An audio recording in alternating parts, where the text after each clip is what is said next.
जय श्री राम सत्संगी भाइयों और बहनों, नित्य ज्योतिष वास्तु शास्त्र की नई नई जानकारी देने के प्रयास में आज काल भैरव महाराज के कुछ चमत्कारिक और अत्यंत प्रभावशाली टोटकों के विषय में मैं जानकारी देना चाहता हूँ।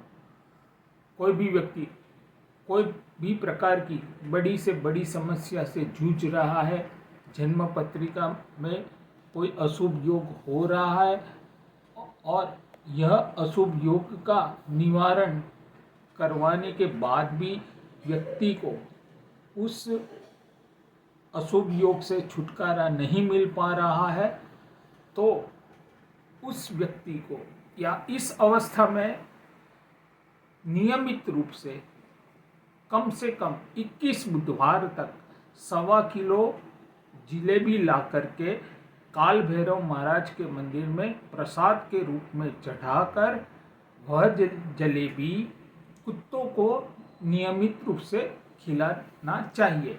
जैसे जैसे कुत्ते जलेबी खाता जाएगा उस तरह से उस प्रकार आपकी परेशानी कम होती दिखाई देगी।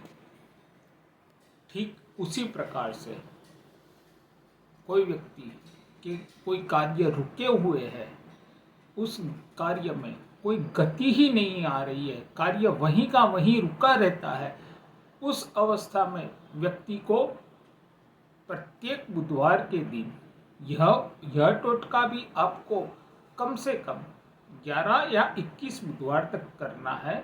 संध्या समय में कोई भी श्रमजीवी या मजदूर या जिसे हम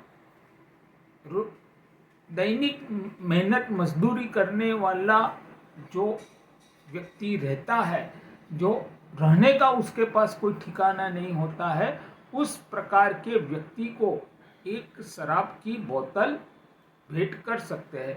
ये टोटका थोड़ा हमारे हिंदू धर्म अनुसार थोड़ा अलग है।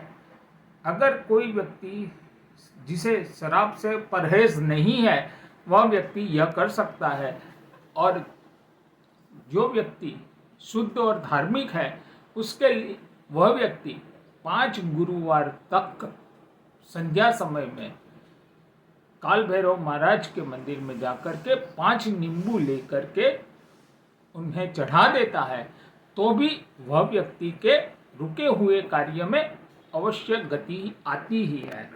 साथ ही साथ कोई व्यक्ति अपने सोए हुए भाग्य से लड़ रहा है और सौभाग्यशाली बनना है और अपने सोए हुए भाग्य को जगाना है, तो काल भैरव महाराज का यह एक अमोघ अचूक टोटका है। यह टोटका कुछ इस प्रकार है कि आप कोई भी काल भैरव महाराज का ऐसा मंदिर ढूंढे जहाँ पर सामान्यतः बहुत कोई पूजा अर्चन न होती हो।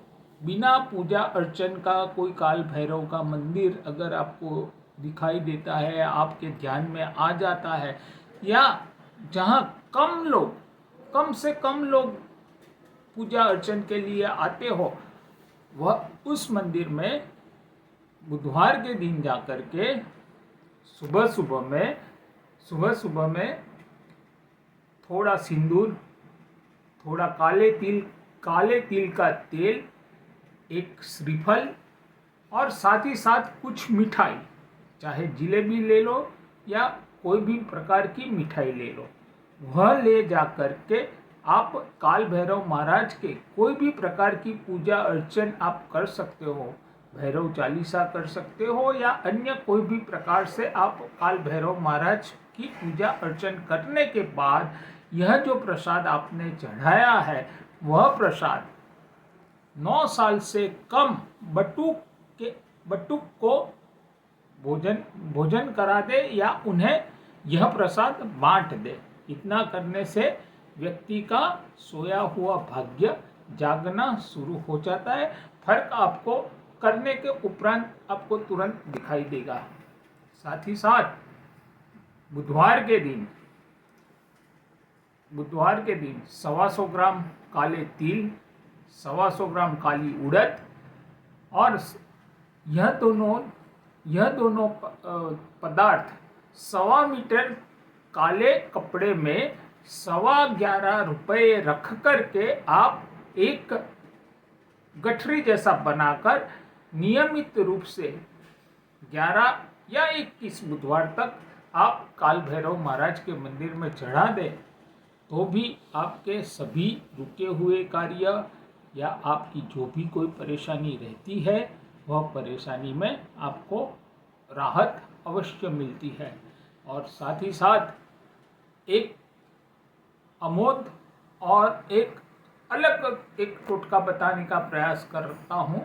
तो बुधवार, यह प्रयोग आपको सिर्फ बुधवार, गुरुवार या रविवार के दिन ही करना है।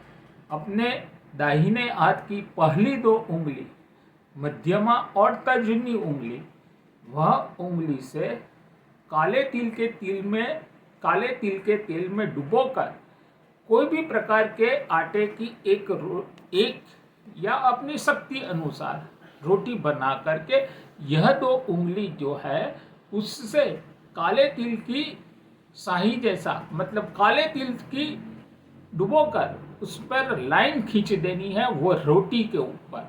और यह रोटी आपको सिर्फ कुत्तों को खिलानी है।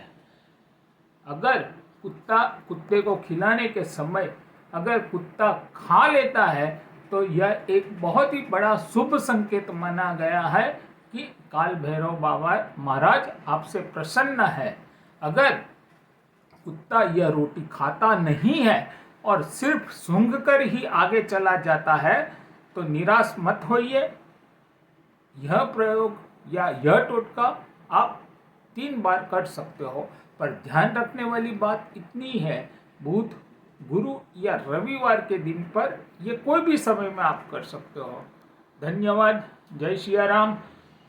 कल कुछ नया विषय लेकर आपके सामने सन्मुख होने का प्रयत्न करूँगा। जय सिया राम।